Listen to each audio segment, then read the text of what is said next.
¿Qué tal? Vamos a continuar con la discusión de compacidad. Vamos a ver dos resultados importantes, que es el teorema de Weierstrass y el teorema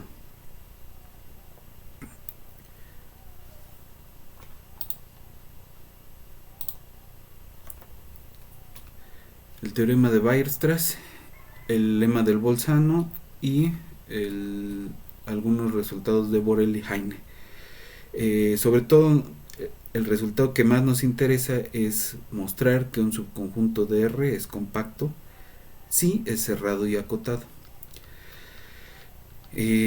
Vamos a revisar un poco la historia de estos teoremas y comenzamos. Entonces, vamos a revisar sobre todo el teorema de Heine-Borel. Entonces, ¿para qué? ¿Para qué estudiamos compacidad?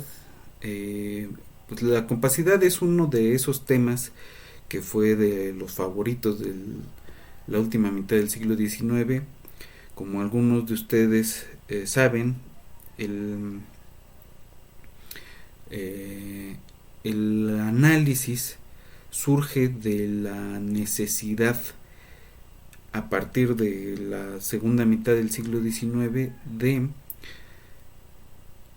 tomar un montón de resultados que se tenían en las áreas de ecuaciones diferenciales y cálculo diferencial y tratar de convencerse de que siempre se valen, de hacer un ejercicio eh, de que para los mismos matemáticos tengan credibilidad estos resultados.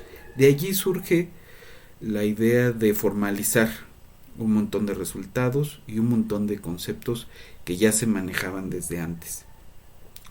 Y fue una tarea muy larga, una tarea que visto desde el punto de vista de los resultados de Gödel podría parecer fútil, pero que sí nos dio mucha herramienta y que podemos pensar que todos estos resultados que estamos revisando hasta el día de hoy pues son el punto culminante de todo el trabajo de los matemáticos europeos y rusos del siglo XIX y de los matemáticos soviéticos ahora de la primera mitad del siglo XX para tratar de convencerse y de trabajar sobre piso firme, ¿no?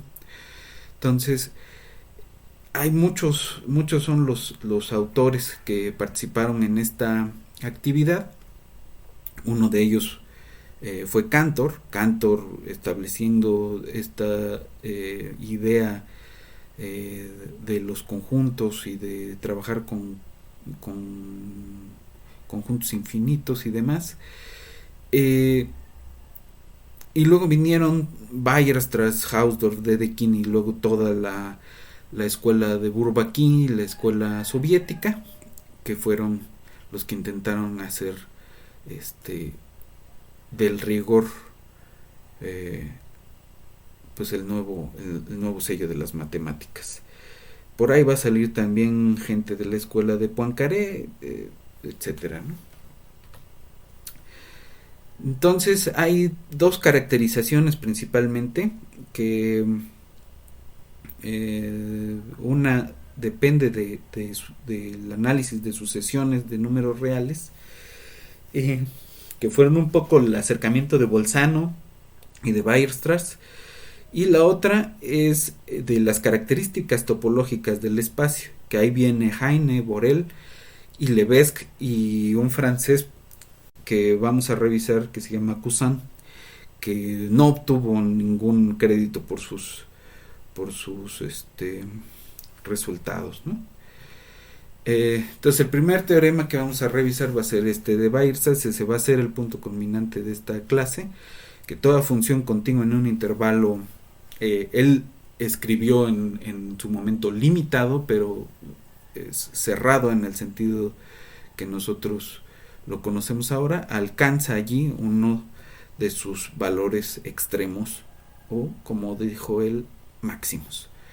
El lema de Bolzano, que es anterior a ese y que es de donde parte Weierstrass, es que si una propiedad se aplica para todos los valores de una variable X, salvo los que son más pequeños que una U, entonces existe una U que es la más grande, ¿no? Que es un poco la propiedad del máximo. Y este lema de Borel, que dice que en una recta podemos tener un número infinito de subintervalos, tal que cada recta, cada punto en la recta sea interior sea punto interior al menos en uno de esos intervalos. Entonces podemos determinar una cantidad finita de intervalos entre los que tenemos, tal que en los cuales se cumple la misma propiedad. Es decir, si tenemos una cubierta, podemos encontrar una cubierta finita. Entonces este es el Weierstrass, el Bolzano y Borel, ¿no? Aquí tenemos a Borel, a Bolzano y a Weierstrass. El teorema de Heine-Borel es que para cualquier conjunto de los números reales va a ser compacto si es cerrado y está acotado. Ahora, se le atribuye la primera versión de este teorema a Heine, aunque él no lo probó. Quien lo prueba como un lema fue Cousin, generalizando el lema de Borel. Ahora, el teorema no se llama de Heine-Cousin, se llama de Heine-Borel, ¿no? Entonces el teorema que sí probó Cousin, que lo presentan generalmente como un lema, es que en el plano,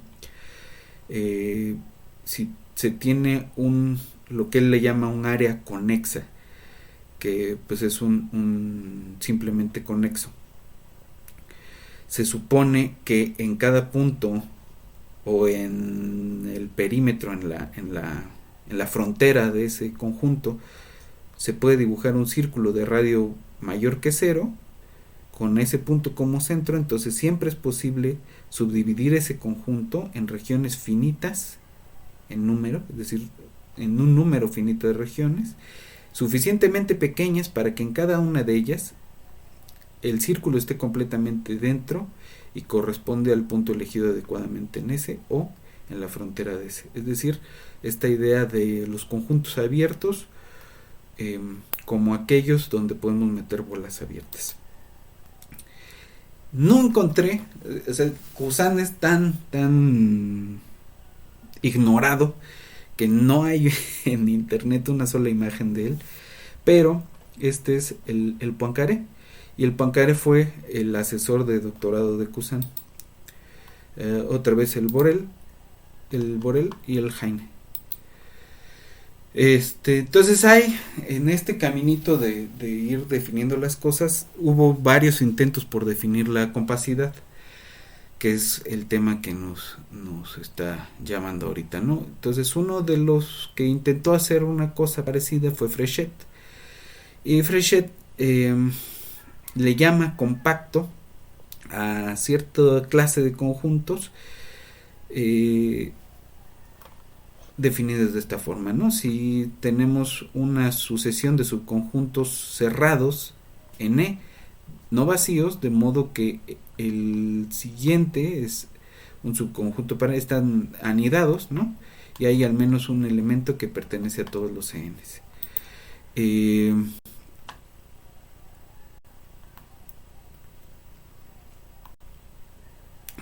Otra definición que propuso fue que un conjunto es compacto si contiene un número finito de puntos o si cada uno de sus subconjuntos finitos da lugar al menos a un punto límite. El punto límite entendido como el que vimos en el video pasado. Y una tercera definición también debida a Fréchet es que un conjunto es cerrado y compacto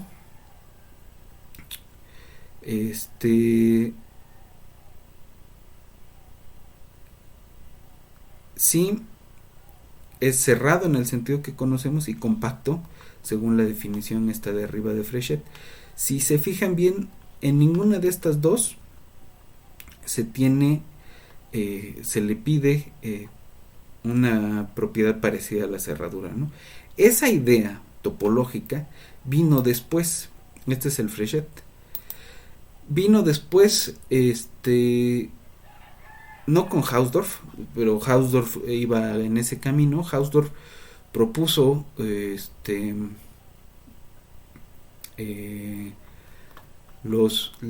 ciertos espacios que él le llamó métricos, que ahora le llamamos los espacios de Hausdorff, que son donde puedes separar a dos puntos distintos con dos abiertos distintos y disjuntos, ¿no?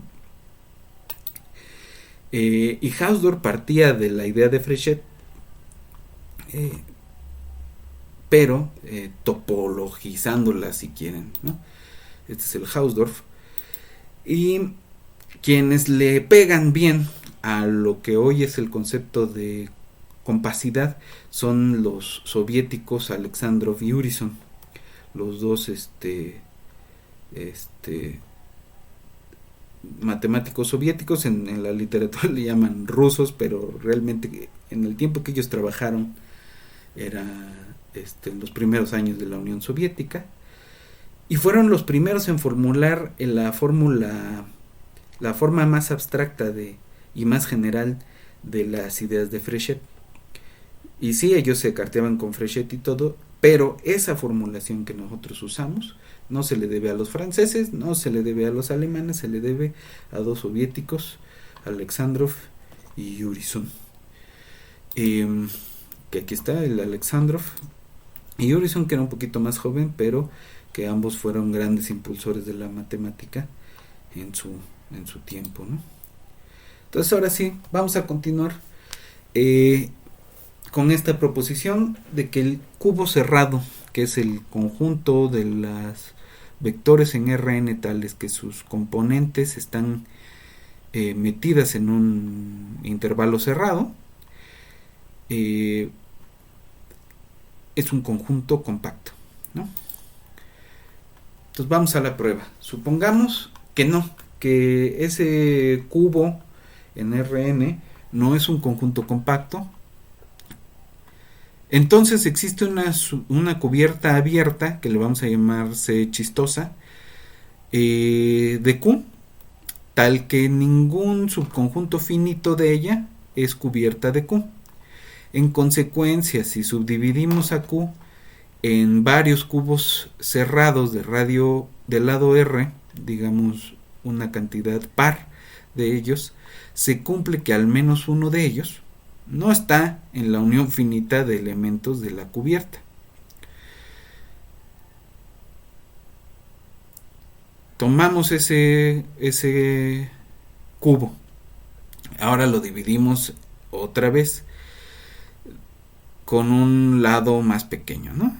Con la mitad, y repetimos el argumento y obtenemos una sucesión de cubos cerrados, todas contenidas así, tales que las cucas son un cubo de lado esta cantidad, y no están contenidos en la unión finita de ningún subconjunto finito de la cubierta.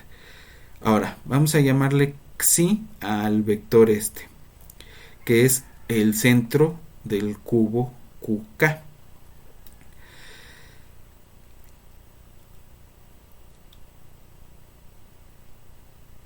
El centro podemos hacer entonces con los centros una sucesión, pero para el último esta diferencia entre xt y xt siempre va a ser menor o igual que r sobre 2 a la n. Esta estrellita lo que está indicando es el enésimo o el késimo cubo, ¿no? Eso para cualquier QK.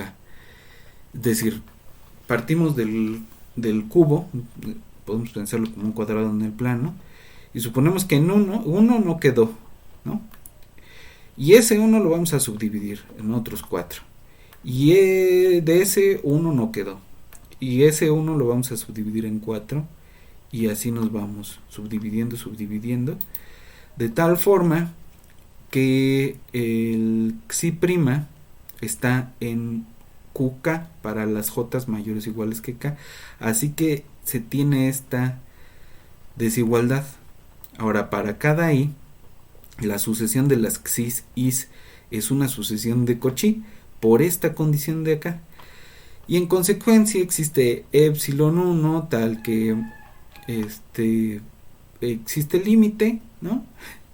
Tenemos esta parte de esta cosa de aquí, y dado que xi 1 está metido en un cubo, se tiene que el xi t pues también tiene que estar metido en ese cubo unidimensional, por decirlo de alguna forma.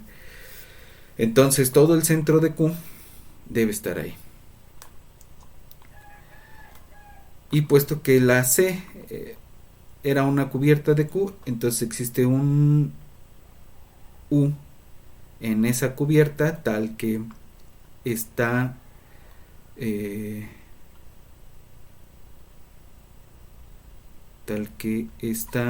la Xi metida allí en la U.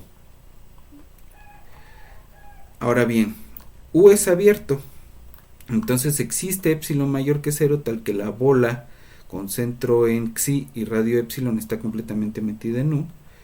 Y si alfa está en Q sub E y tenemos esta desigualdad triangular, entonces por lo tanto la QK está metida en el abierto que teníamos con este radio menor que epsilon, lo cual contradice la suposición. Así que no puede ocurrir que no exista una subcubierta finita para Q. Por lo tanto, el cubo es compacto. ¿Para qué hicimos ese resultado? Porque lo vamos a usar para probar el teorema de Heine-Borel. Entonces, partimos de un subconjunto K en Rn y la afirmación es que K es compacto si, solo si K es cerrado y acotado. Si K es compacto, ya probamos antes que es cerrado y acotado. Entonces vamos a suponer que K es cerrado y acotado y vamos a ver que es un compacto. Como es cerrado y acotado, existe R mayor que 0, tal que K está contenida en un cubo, ¿no? En un cubo cerrado de esta forma. Pero ese cubo cerrado es un compacto. Y como es compacto y contiene a K, entonces a K no le... y K es cerrado, entonces K no tiene de otra que también ser compacto, ¿no? Y finalmente vamos a ver este resultado, que es el teorema de Bolzano-Weierstrass, que dice que toda sucesión agotada en Rn contiene una subsucesión convergente. La prueba es tomar una sucesión acotada en Rn, entonces existe una R mayor que 0, tal que cada elemento de la sucesión está metido en un cubo de esta forma. Ese cubo es compacto y por lo tanto la sucesión esta, tenemos una sucesión acotada en un compacto, contiene una subsucesión que es convergente. Y con eso terminamos el video de hoy. Nos vemos.